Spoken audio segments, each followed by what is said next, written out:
bertemu lagi dengan Unyil. Semoga kawan-kawan masih setia mengikuti kisah demi kisah dari perjalanan hidup Unyil yang selalu diselimuti mendung duka. Harapan saya, kiranya potret kehidupan saya ini tidak akan pernah terjadi pada diri kawan-kawan sekalian. Berikut ini adalah kisah Unyil dalam Ratapan Anak Tiri volume 10.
Anak-anak, sejak kepergian ayah Unyil dinas kantor ke Surabaya, kehidupan Unyil semakin menderita. Betapa sengsaranya hidup Unyil, sementara itu Kantil dapat pergi sekolah dengan perasaan gembira, sedangkan Unyil tidak diperkenankan pergi sekolah oleh ibu tirinya. Betapa Unyil merasa tertekan batin karenanya. Sedangkan Kantil selalu disayang secara berlebihan oleh ibu tirinya. Siang itu sebagaimana biasanya, Kantil baru saja pulang dari sekolah. Bu, Ibu, Kantil pulang, Bu. Oh, kau sudah pulang, Kantil? Cepat kau ganti pakaian sekolahmu dan mari kita makan bersama. Bu, Kantil besok ada praktek olahraga, tapi Kantil tidak punya sepatu olahraganya, Bu. Kantil, bukankah minggu kemarin ayahmu sudah memberikan sepatu olahraga untukmu? Kenapa kau minta dibelikan lagi? Habis, Kantil tidak senang sih, Bu. Masa sepatu Kantil sama warnanya dengan sepatu Kak Unyil? Kantil kan mau yang warnanya lain, Bu. Baiklah, sehabis makan nanti kita pergi ke toko sepatu, ya? Oh ya, Bu. Tadi Pak Guru di sekolahan menanyakan Kak Unyil, kenapa sudah beberapa hari ini Kak Unyil tidak masuk sekolah. Pak Guru ingin tahu sebabnya, kenapa Kak Unyil tidak masuk sekolah. Untuk apa anak bodoh seperti itu masuk sekolah? Bilang dengan gurumu bahwa Unyil sudah tidak mau sekolah lagi. Sebab dia lebih senang tidak sekolah, karena enak tidak pusing-pusing memikirkan pelajaran sekolah. Bilang dengan gurunya ya, Unyil lebih senang bermalas-malasan di rumah. Baik, Bu.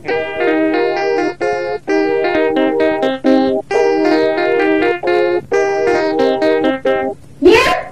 Unyil, kemari kau? Iya, Bu. Dasar anak tak tahu diuntung. Kalau orang memanggil, cepat datang, mengerti? Iya, Bu. Cepat kau bereskan bekas makan Kantil tadi. Kemudian cuci sepatu dan pakaian seragam Kantil. Aku mau ke toko sepatu dulu dengan Kantil. Dan ingat, setelah kami pulang nanti, rumah ini harus sudah bersih, mengerti? Mengerti, Bu. Tetapi Unyil mau makan dulu, Bu. Sebab Unyil belum makan sejak pagi tadi.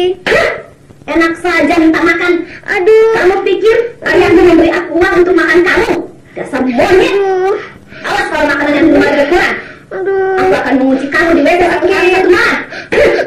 Tetapi berilah Unyil sedikit makanan, Bu. Unyil lapar sekali. Enak saja kamu lapar.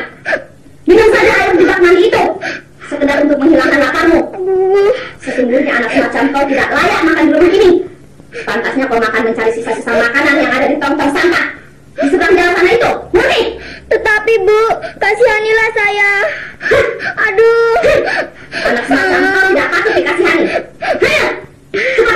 bekas makan kami tadi. Dan kalau kau mau makan, makanlah bekas sisa makanan kami tadi. Dasar anak rakus. Ayo Kantil, kita berangkat. Oh iya Kantil, coba kau kunci dulu lemari makan itu. Jangan sampai makanan kita dimakan oleh tikus kecil ini. Baik, Bu. Kau Unyil, awas kalau coba-coba membongkar lemari ini. Ibu akan menggantung kamu. Mengerti? Mari, Bu, kita berangkat.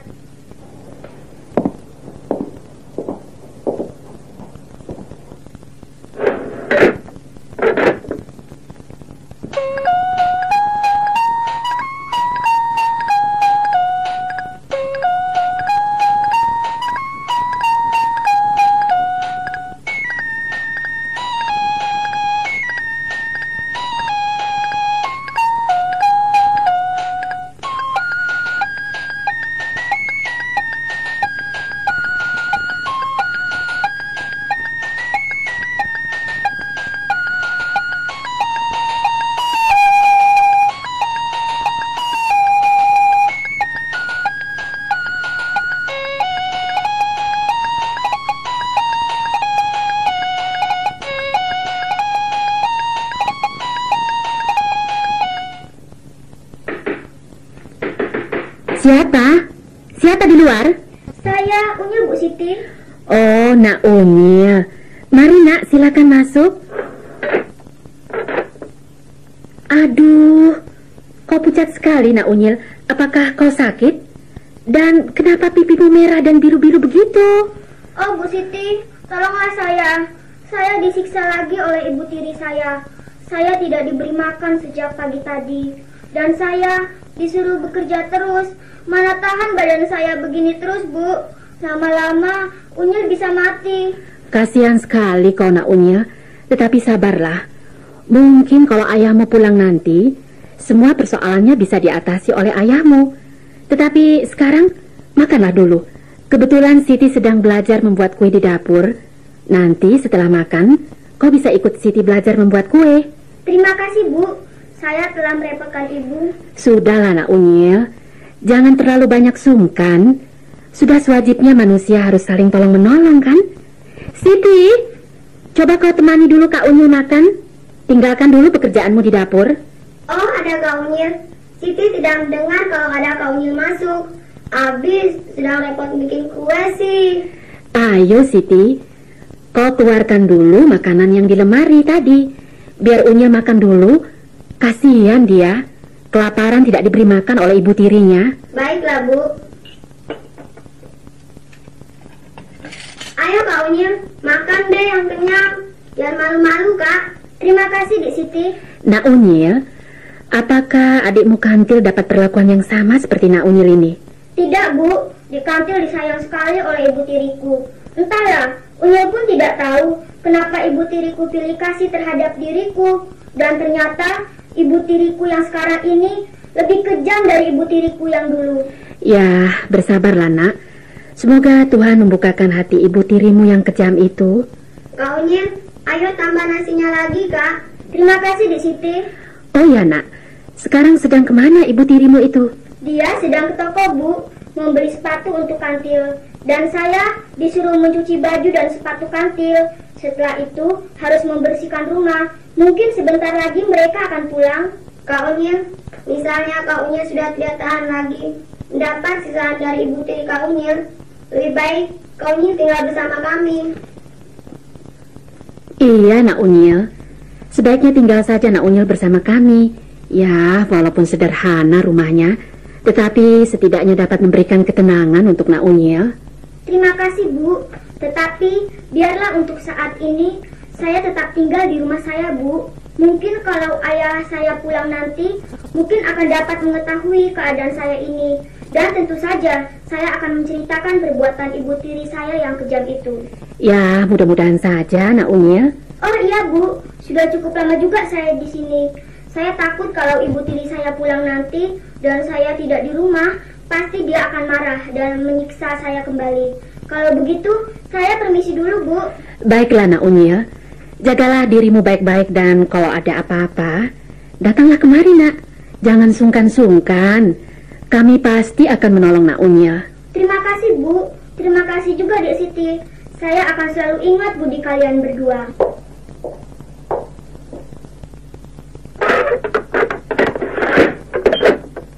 Kasihan ya Kak Unyil, Bu. Padahal salah apa dia sampai disiksa begitu oleh biturnya itu? Ya, entahlah. Ibu pun heran kenapa begitu, sedangkan Kantil diperlakukan dengan baik. Ada apa di balik semua itu? Ibu pikir pasti ada yang tidak beres. Sebab menyayangi Kantil, sedangkan Unyil disiksa habis-habisan seolah-olah menaruh dendam yang sangat besar kepada Unyil. Pasti ini ada apa-apanya. Ya, mudah-mudahan saja. Kalau ayah Unyil pulang nanti, dapat diselesaikan dengan baik.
Nona, kemana Unyil ya?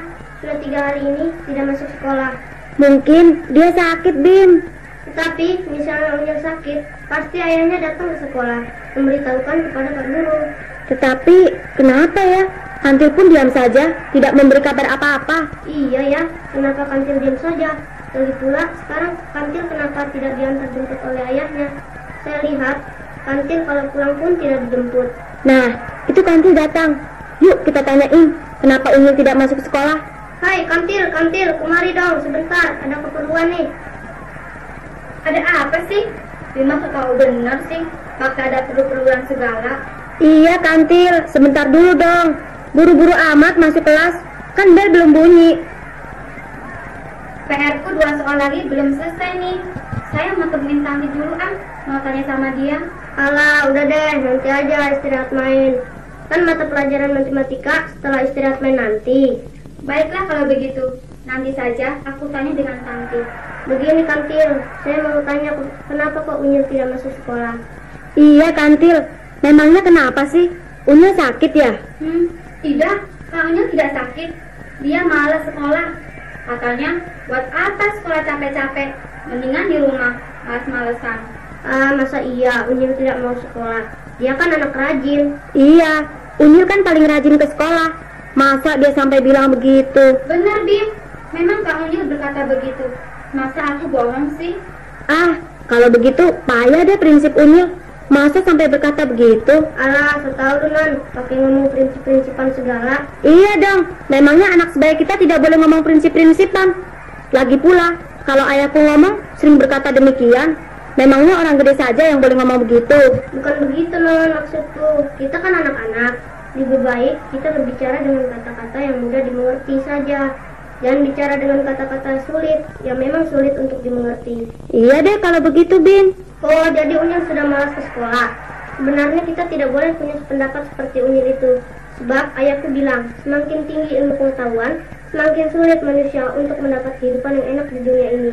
Alah, Bimba, kamu juga so tahu, pakai ceramah-ceramah segala. Kita kan anak-anak, jangan dulu dituntut untuk berpikir begitu. Begini Nona maksud ayahku itu, kalau kita pikir memang betul, semakin tinggi ilmu pengetahuan, semakin giatlah kita menuntut ilmu, agar jangan sampai ketinggalan jauh, dan agar kita jangan sampai dibodohi orang.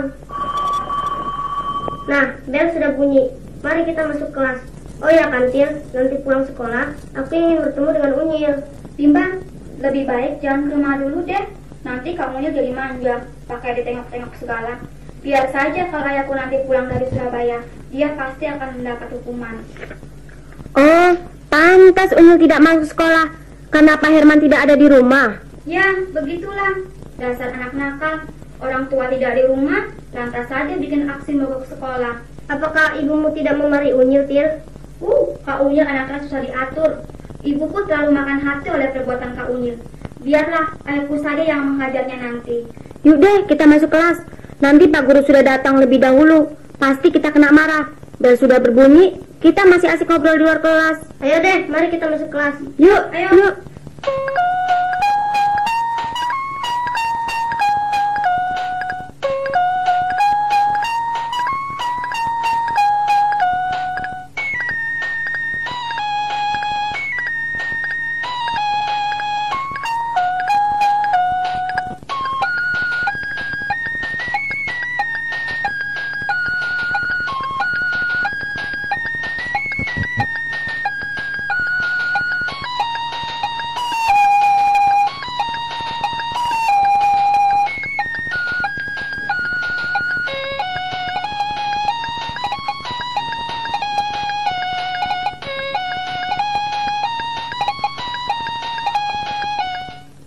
Nah, anak-anak sekalian, jam terakhir pelajaran kita sekarang adalah mata pelajaran seni suara. Dan sebelum Bapak panggil kalian satu persatu ke muka, seperti biasanya Bapak akan menunjuk salah seorang dari kalian untuk ke muka lebih dahulu. Dan tentu saja setelah salah seorang menyanyi di muka, kalian boleh menunjuk kawan kalian untuk tampil berikutnya. Tetapi seperti kalian ketahui, bahwasanya setiap pelajaran seni suara, Bapak akan memanggil Unyil lebih dulu untuk tampil di muka. Karena dari sekian banyak teman-teman kalian, Bapak kira hanya Unyil lah yang mempunyai suara paling merdu.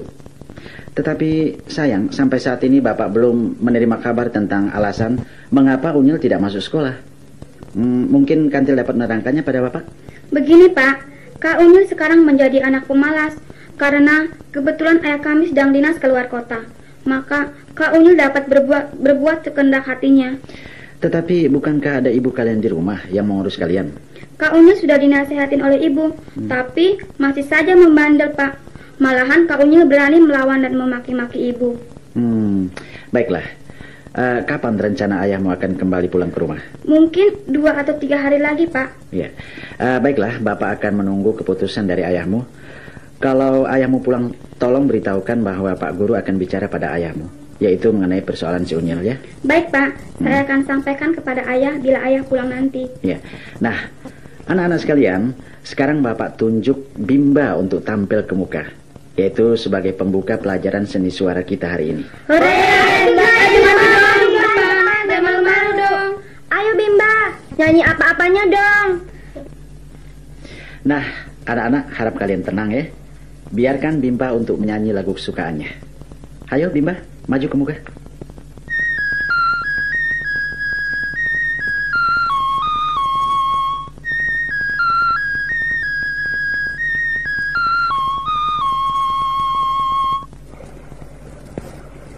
Oh ayah, kenapa lama sekali kau pergi? Aku sudah tidak tahan lagi menanggung beban derita ini. Oh ayah, betapa lelahnya hidupku ini. Pagi-pagi harus sudah bangun untuk bekerja, mencuci pakaian, dan membersihkan rumah. Belum lagi siksaan dan makian yang dilontarkan oleh ibu tiriku terhadapku.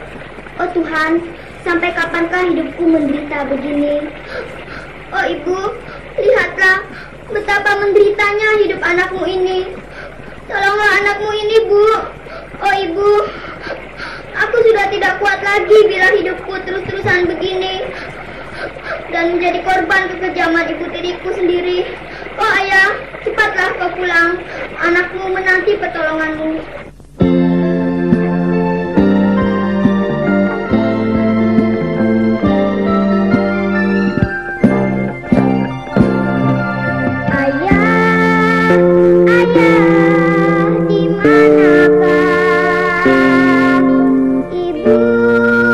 Ibu,